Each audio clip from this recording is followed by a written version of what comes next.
Good morning. কেমন আছো সবাই? নমস্কার, আমি পিঙ্কি ত্রিপুরা থেকে বলছি। আশা করছি সবাই ভালো আছো আর আমিও অনেক ভালো আছি বলেই আবারও চলে এলাম নতুন দিনে নতুন আরেকটা ভিডিওর সঙ্গে। তোমাদের সাথে অনেক গল্প করব।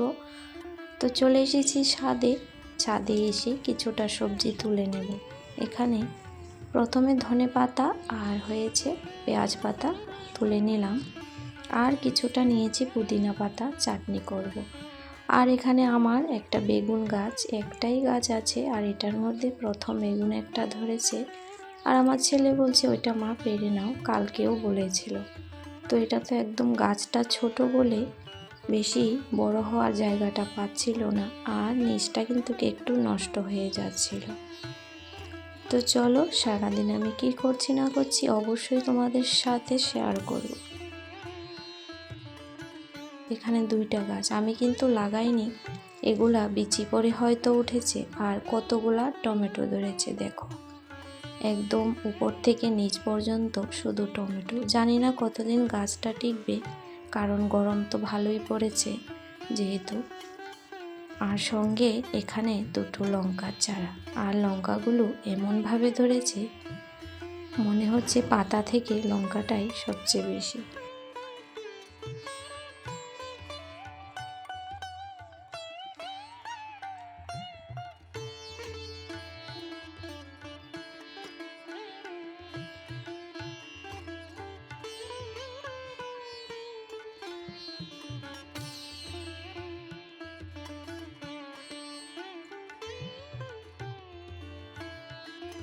তো ছাদ থেকে সবজি নিয়ে আসছি, ওই সবজি দিয়ে আজকে কিছু না কিছু রান্না করব। আর আমি কিন্তু সমস্ত কাজ সেরে স্নান করে পূজা দিয়ে এসেছি, আর এখানে চাটাও বসিয়ে দিয়েছি। তো বেলাটা তো প্রায় 7:30, 8টা বাজতে চলেছে।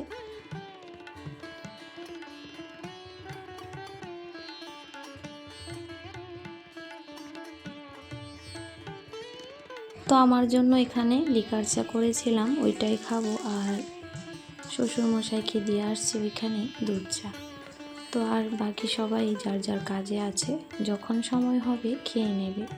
তো এখানে চানা মশলা বানাবো, তো এখানে একটু জিরে ফোড়ন আর হিং দিয়েছি, আর অল্প করে পেঁয়াজ দিয়েছি, কারণ পেঁয়াজ আর টমেটোটা আমি পেস্ট করে নিয়েছি।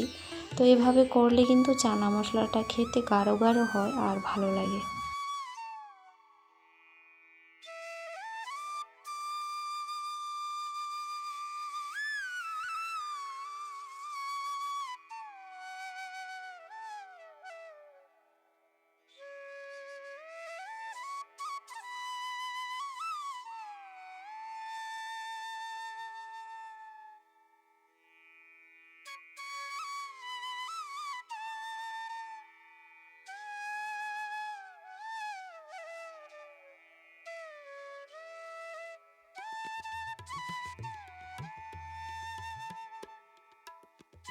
তো এখানে ধনে পাতা আর পুদিনা পাতা দিয়ে করব হচ্ছে চাটনি। আর এই দেখো বেগুনটা কিন্তু নিচ থেকে নষ্ট হয়ে যাচ্ছিল, আর পেঁয়াজ পাতাগুলো দিয়ে আলু দিয়ে একটু ভাজা করব।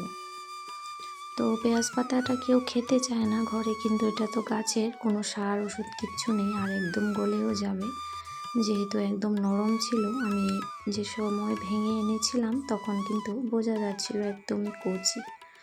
তো এখানে আমার চানা মশলাটা হয়ে গেছে, এখন ঢেকে রেখে দেব, কারণ এখনও খাওয়ার সময় হয়নি। তো যাই হোক, ওইদিকে কিন্তু আমি রান্নাটাও আস্তে আস্তে চাপিয়ে দিয়েছি, ডাল বসিয়ে দিয়েছি। আর ডালের সঙ্গে সঙ্গে ওইদিকে সবজিপাতি যা আছে কেটে নেব, রান্নাটা তো করতে হবে। আর সঙ্গে রান্নাঘরটাও আজকে একটু ভালো করেই পরিষ্কার করব রান্নার সাথে সাথে। তো এখানে যে চাটনিটা বানাবো, এখানে 2 কোয়া রসুন, 3টে লঙ্কা আর একটু আদা দিয়েছি। আর লবণ তো দিতেই হবে। আর এরকম করে চাটনি বানিয়ে রাখলে ভাত হোক, রুটি বা যে কোনো খাবারের সাথে কিন্তু এরকম চাটনি হলে বেশ ভালোই লাগে।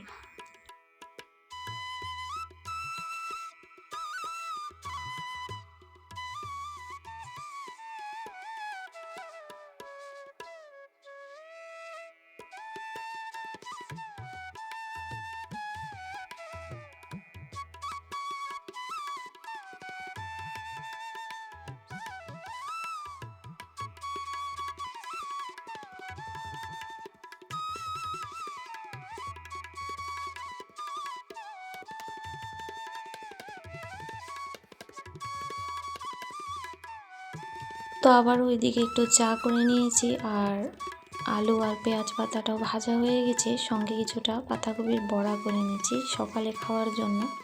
সকালে বলতে বাচ্চারা তো খাবে, ওরা চানা মশলা খায়নি, তো ভাত খেয়ে নেবে, সেজন্য একটু বড়া করে দিচ্ছি। আর রান্না ওইদিকে আস্তে আস্তে করে হচ্ছে, আর আমি এদিকে অনেকগুলো কিন্তু ধোয়াধুয়ি আমার হয়ে গেছে। তো আজকে রবিবার, তো রবিবার বলেই তো একটু কাজের চাপটা বেশিই থাকে।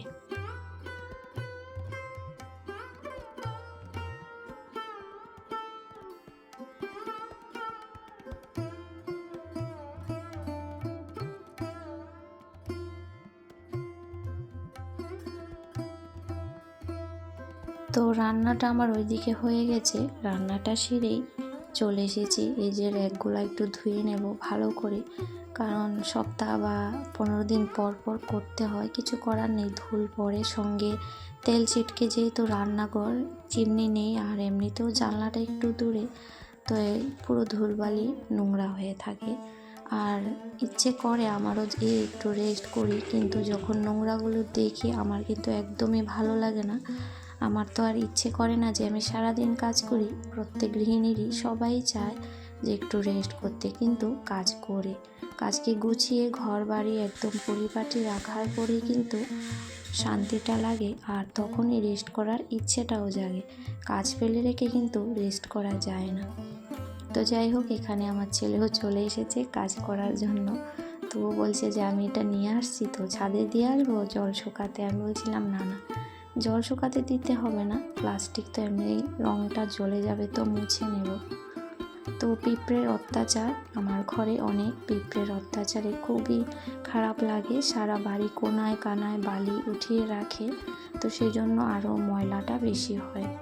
হয়তো ক্যামেরাটা দূরে আছে বলে দেখা যায় না, কিন্তু আমি তো দেখি পাশ থেকেই খুবই নোংরা হয়, এত পরিষ্কার করার পরেও কিন্তু নোংরা কিন্তু হয়েই থাকে।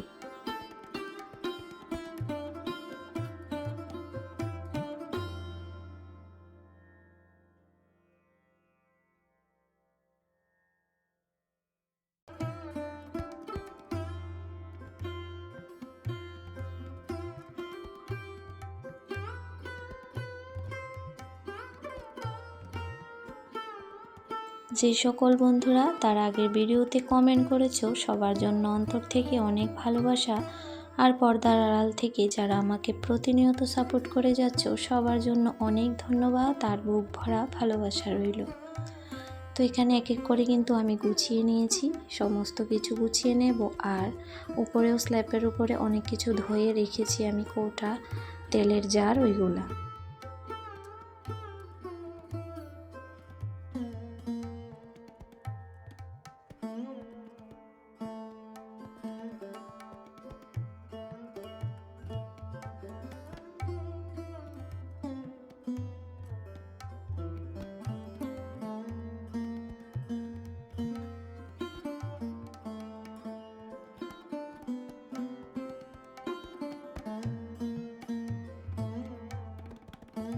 তো এখানে আমার রান্না হয়ে গেছে, ছিল শুটকির ভর্তা আর ভাজা ছিল বেগুন ভাজাটা, আর ডিম দিয়ে আলু রান্না করেছি, আর ডাল তো করিয়েছি। তো এই ছিল আজকের রান্না। তো রান্না সেই জন্য শেয়ার করিনি, কারণ কাজ করতে করতেও অনেকটাই বেলা হয়ে যাবে, আর দেরি তো হবেই আজকে। আর আজকের ভিডিওটা অনেকটাই বড় হবে, আর তারপরের যে অংশটা নেক্সট দিন আসবে, কারণ আজকে সারাটা দিনই আমি কাজ করেছি বলতে গেলে। তো যাই হোক, তেল ছিটকে পড়েছে, এখন চুলাটা ভালো করে পরিষ্কার করে নেব। তো ঘন্টা কি ঘন্টা কাজ করার জন্য কিন্তু ধৈর্যের প্রচুর প্রয়োজন, কারণ এক নাগাড়ে কাজ করার ফলে মন মেজাজ কিন্তু একটু খিটখিটে হয়ে যায়, আর তার মাঝখানে একটু 5 মিনিট বা 5-7 মিনিট একটু ব্রেক নেওয়া অনেকটাই দরকার মনটাকে স্থির আর ভালো রাখার জন্য। আর তার পরবর্তীতে আমার মনে হয় অন্য কাজগুলো করার জন্য এনার্জিটা আসবে।